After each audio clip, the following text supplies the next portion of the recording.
Hello, and welcome to a digital differential equations lecture video for Salt Lake Community College. In this video, I'm going to continue looking at Chapter 2.4, Mixing Problems. However, specifically, I'd like to talk about problems where your flow rates are not the same.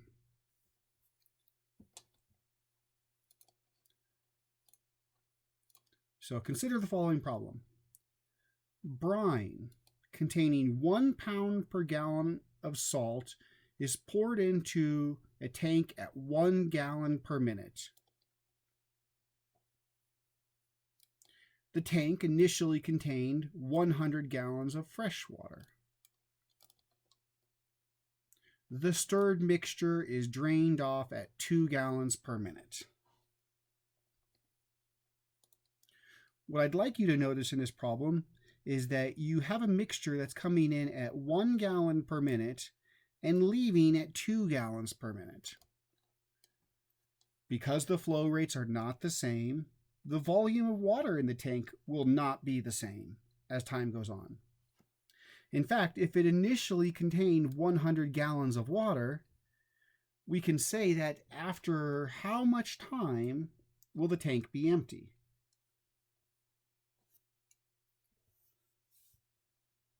So to answer this, notice that if you're coming in at 1 gallon and you're leaving at 2 gallons, then every minute there's going to be a net change of 1 gallon less. It'll be 1 gallon less. If it comes in at 1 and leaves at 2, every minute you have 1 gallon of water loss. And there's 100 gallons. So we can say after 100 minutes,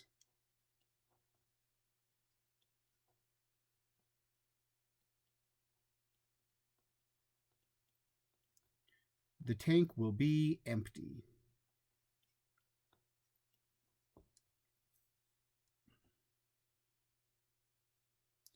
Now, I just noticed I never actually put a question here. I never asked a question about how much salt is at any given time. So maybe what I should do is just add a question now. So let's have the question be,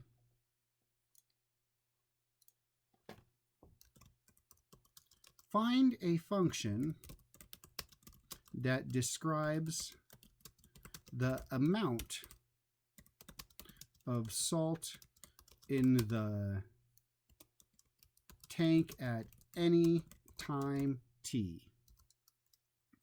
And maybe we can also say, when is the amount of salt at a maximum?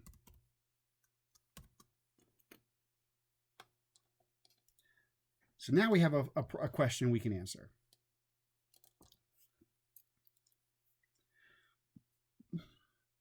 As with our previous examples, let's first define some variables. Let's let x of t be the amount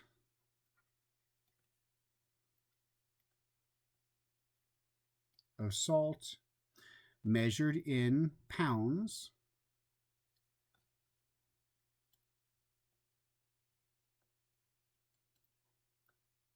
at any time t. Now remember, we do not know what x of t is. Our goal is to find x of t. To do this, we'll write our differential equation, dx dt. And again, I think it's important for you to keep track of units in these problems.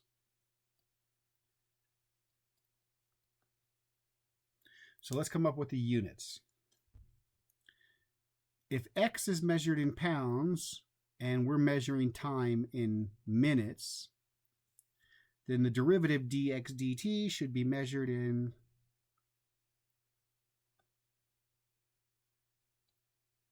pounds per minute. Equals now. Remember, this rate of change is supposed to be equal to the difference of the inflow and the outflow rates. So let's look at the inflow rate. We know that brine containing 1 pound per gallon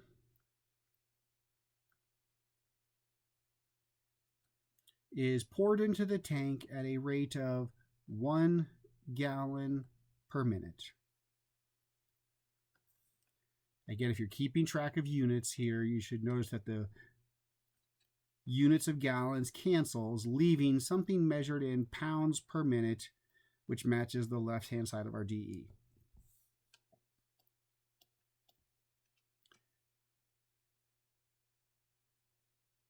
Okay, now let's think about the rate out term. Again, this first term should be a concentration, and concentration is measured in pounds per gallon. And we don't know how many pounds is in there at any time, but we let that be our function, x of t. So it'd be x of t measured in pounds. And we should be dividing by our volume. Remember, in this problem, our volume is not constant. We did start with 100, but each minute it was reducing by 1 gallon. So maybe we could say actually our volume is 100 minus 1t. It's because we had a net flow rate of a gallon loss. So after the first minute, there's 99 gallons. After the second minute, there's 98 gallons. After the third minute, there's going to be 97 gallons. So 100 minus 1t. This is our volume.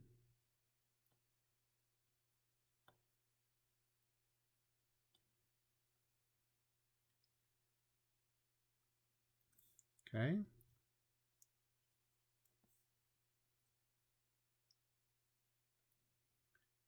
So we now times our flow rate, which is flowing again at 2 gallons per minute.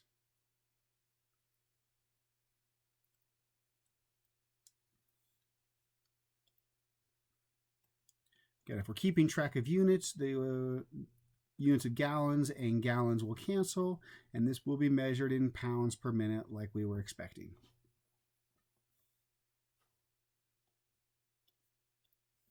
Now that we know the units work out, I'm going to simplify our equation and write it as x prime equals,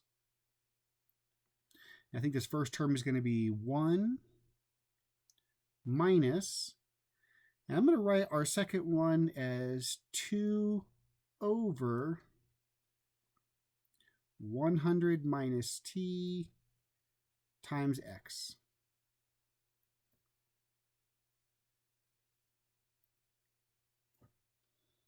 Our initial condition, we were told that brine containing 1 pound a gallon is poured into a tank at 1 gallon per minute.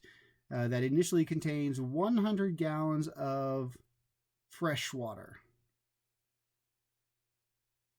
And because there's fresh water, that means that there's no salt in it. So that we know that x at times 0 is 0.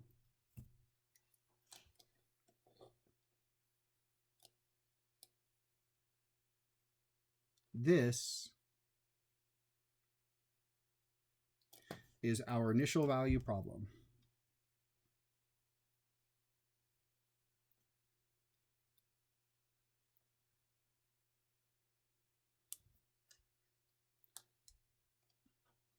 Now, I'd like you to start to become familiar with recognizing differential equations, and I'd like you to recognize this again as a first order, linear, non-homogeneous differential equation. To help you recognize that this is a linear first order non-homogeneous linear differential equation, let's write this in a standard form where all the x's are on the left-hand side.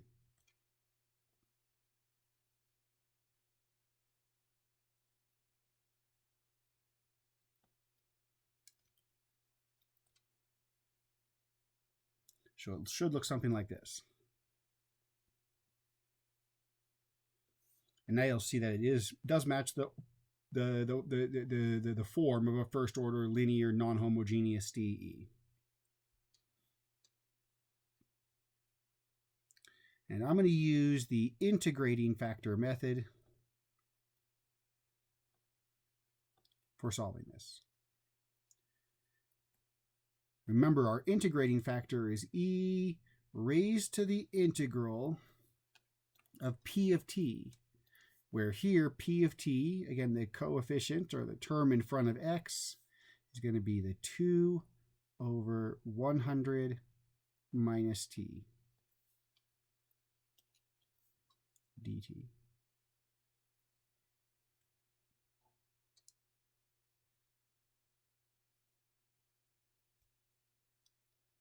So remember, now we got to find the antiderivative of the 2 over 100 minus t. And this should look and feel a lot like the integral 1 over t. It's not the same, and so technically it's a u substitution problem. But I think I can guess the antiderivative because it's so similar to this. This one we know is the natural log of the absolute value of t. I think this one might look a lot like e. Now, let's bring this 2 out front of the integral so it doesn't get in the way. So it would be 2 times the integral of 1 over 100 minus t. And I think it's going to look like e to the 2 natural log of 100 minus t. I think I'm technically wrong, but I like making this initial guess because it looks so similar to just the natural log that we already know. We should check and make sure it works, though. So remember, the derivative of natural log of 100 minus t is 1 over 100 minus t.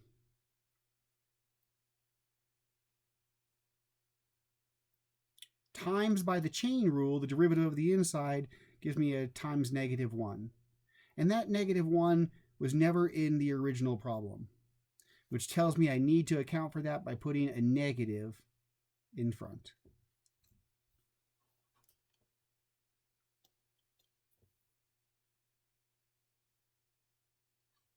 Now I'd like to simplify this a little bit, so I'm going to use a property of logarithms that allows exponents to go on top of the term, which means I could write this as e to the natural log, and I can probably actually argue also I don't need the absolute values, because remember, we're talking about a tank that's going to be empty after 100 minutes. So as long as time is less than 100, then 100 minus t is going to be positive. So I'm going to drop the absolute values, and I'm going to say our domain for this problem is going to be only on the time 0 to 100. So I'm going to write this as 100 minus t to the -2.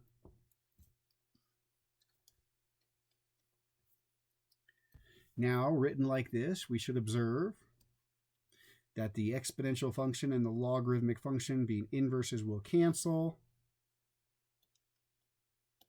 And I should be able to write this as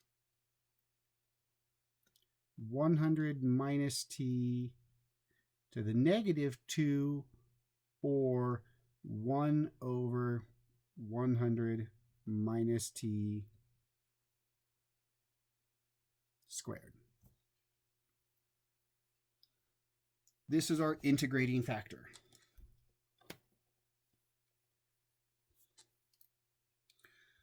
So now back to our differential equation. Since we're using the integrating factor method, we multiply each term by the integrating factor, which is going to be 1 over 100 minus t squared plus the 2 times 100 minus t times x times the integrating factor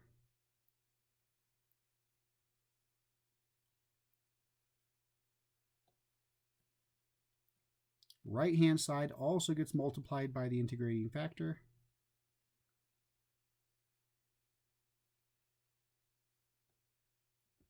So it should look like this.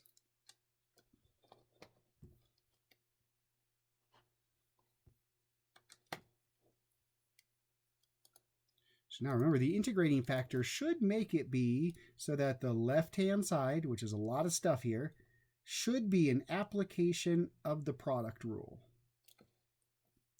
Now this one's a little bit more challenging because of the components that are there, because of the factors. But we should recognize that this would be rewritten as the application of the product rule. Always your original variable times your integrating factor.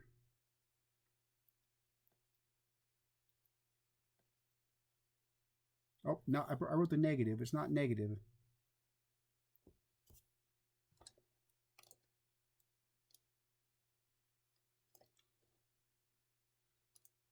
Should be just raised to the 2.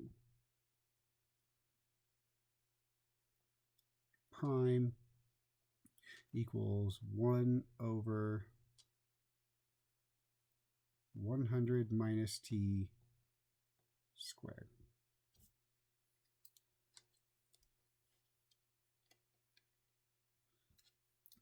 So we should check and make sure that the product rule actually works with this, since it's so complicated. So here, since you have a derivative of a product, remember the derivative would be the derivative of the first, which is x prime, times the second regular, which works fine. Now the derivative of the second. So remember, when taking the derivative of 1 over 100 minus t to the negative 2, you'd probably want to write that as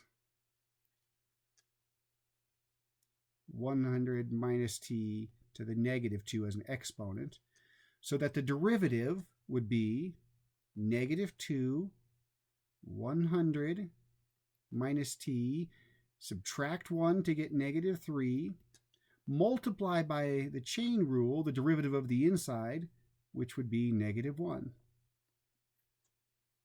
If you simplify this, I think you should get positive 2 over 100 minus t cubed.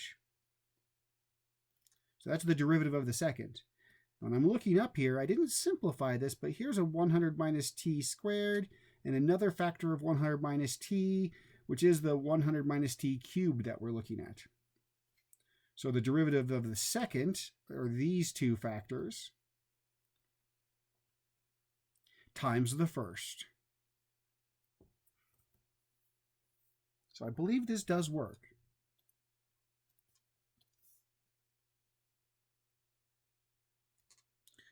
So now we choose to integrate both sides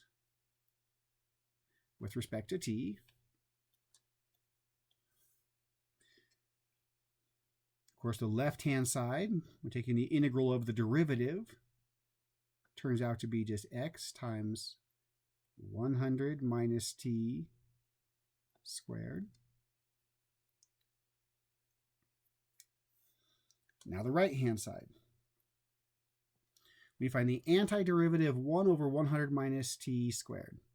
And I think it'll be helpful to use this form, write it as a negative exponent when doing it.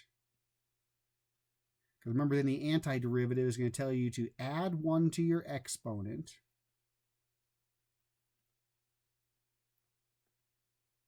Which would make it 100 minus t to the negative 1. Then divide by your new exponent, which would be negative 1.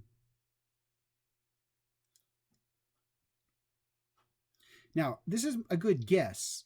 And again, maybe I probably should have used the u substitution because it's not just 1 over t squared, it's more complicated. But this is a pretty good guess. Let's see if it works. If this is the antiderivative, then the derivative should work out. So let's take the derivative. The derivative of this function, using the power rule, the negative 1 would come down. So it would be 1 times 100 minus t to the negative 2 by the power rule. times by the chain rule the derivative of the inside times -1, which ends up being -1 over 100 minus t squared, which is not what we had originally. It was positive. Now it's negative. It's because I didn't account for the chain rule. So I think actually this should have been positive in the front. So I think this is our antiderivative.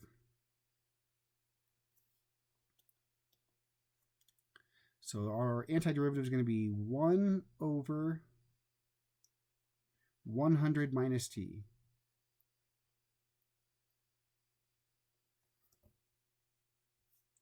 Of course, we would have our constant of integration here as well.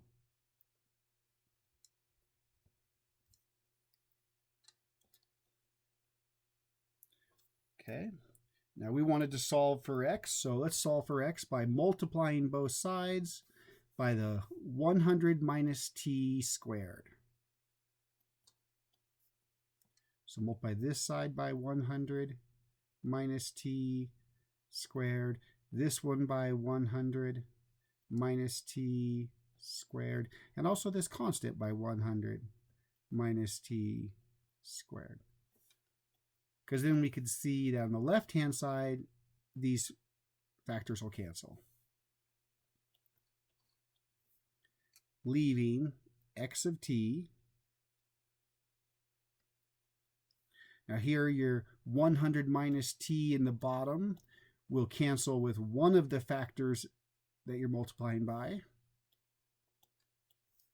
leaving 100 minus t plus c times 100 minus t squared.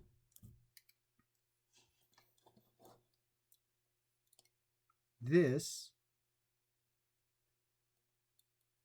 would be our general solution.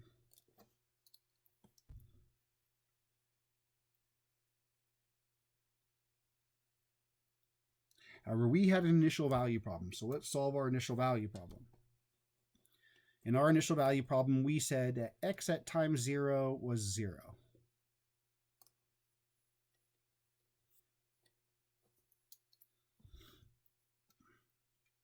So x at time 0.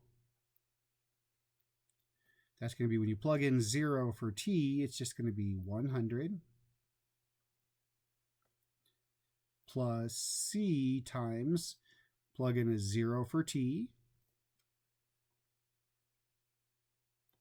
times 100 squared, and this all had to equal 0. Now we wanted to solve for c, and I'm going to do this all at one time to save myself a little bit of room. I'm going to move this 100 to the right-hand side of the equal sign by subtracting, and then I'm going to divide by this 100 squared. So I think you should get c equals -100 from when you move this term over, and then you're dividing by the 100 squared, which I think should be -0.01 as a decimal.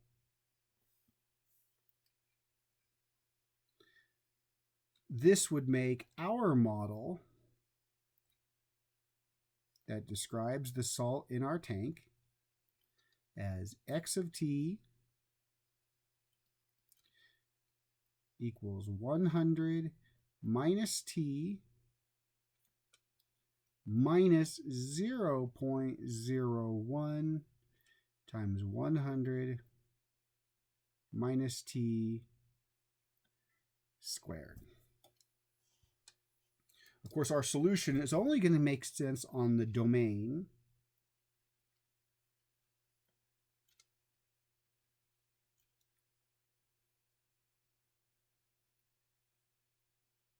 where t is between 0 and 100. Because remember, our tank is going to be empty after 100 minutes.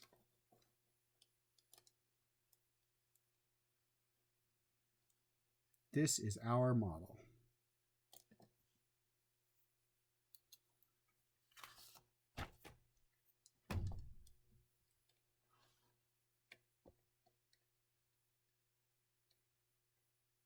Okay.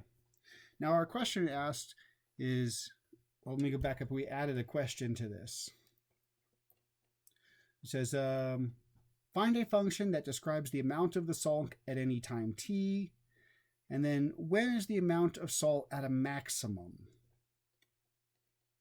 So we found a model that describes this salt content, and we want to know, when is this a maximum? Now you may look at this function we found and recognize it looks like a polynomial because of the squared term. However, it might be helpful to actually graph this and then see what the graph looks like. But I'm going to help us get started now by drawing a coordinate system.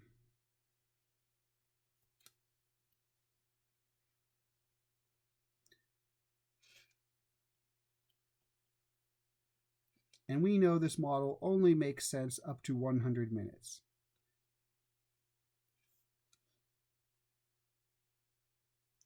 And we knew it started with 0 amount of salt in it. So I'd like to figure out, what does our quadratic look like on this domain? So let's do some manipulation. I'm going to go ahead and multiply this polynomial out. So I think x of t is going to look like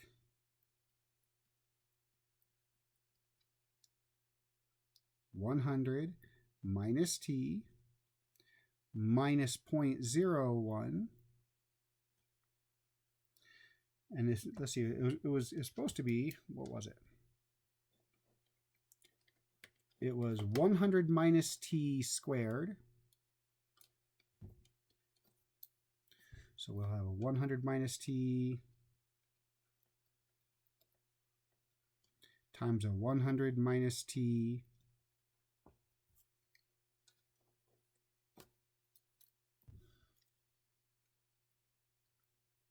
so it's going to be 100 minus t. And if I FOIL these two terms, 100 times 100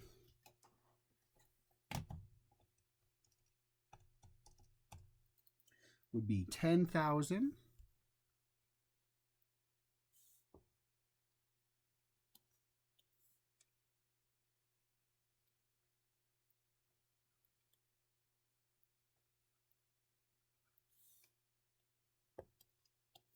Then you'll have a 100 times a negative t and another 100 times a negative t. Should be minus 200t.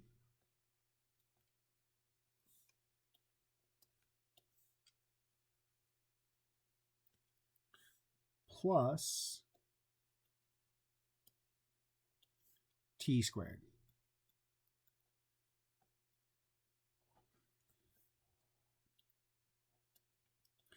Now I'll distribute this negative 0.01 into the parentheses.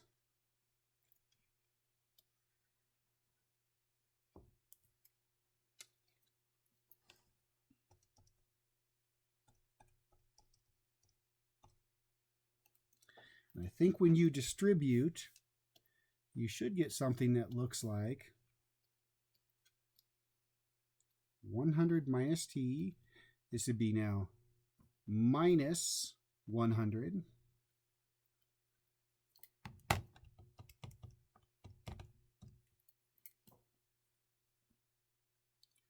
plus 2t minus 0.01t squared.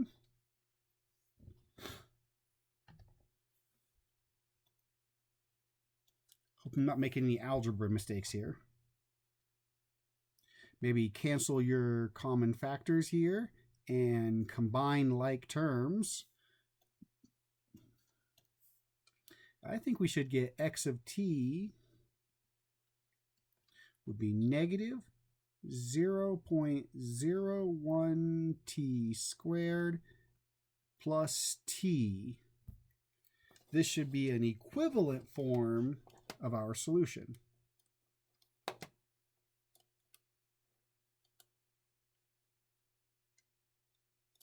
I'm trying to put this in a form that we recognize from college algebra as a polynomial.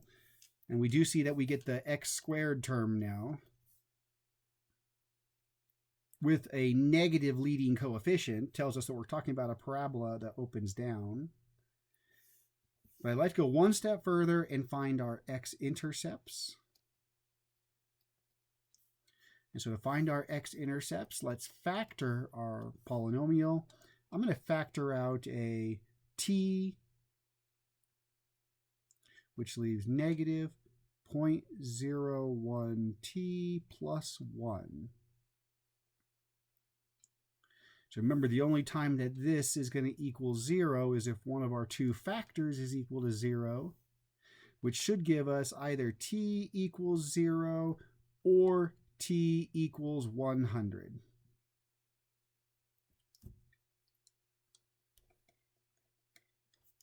So our polynomial should look like this.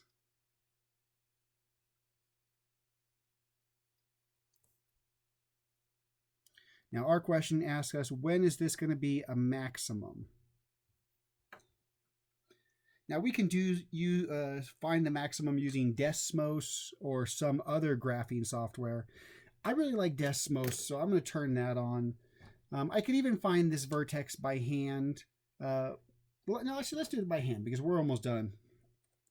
If we want to find the maximum, remember that your vertex is always in the middle of your two x-intercepts,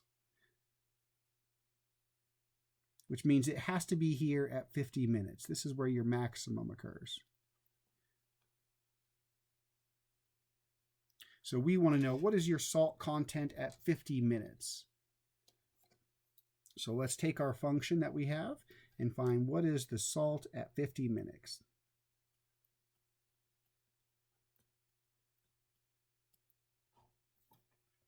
And it should be negative 0.01 times 50 squared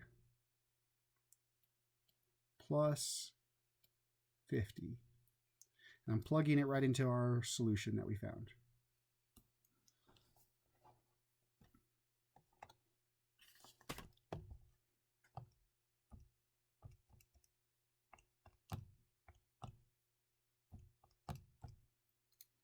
And I get this comes out to be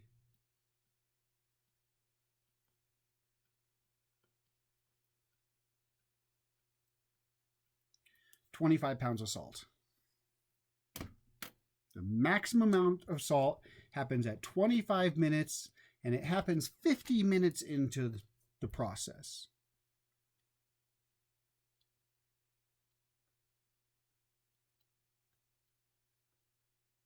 Okay. Now you probably could use technology to do a little more of these steps for us. I probably should have, but I was in the mindset of doing some algebra. I'm going to end this video here, though. I hope this is helpful, and I'll see you next time.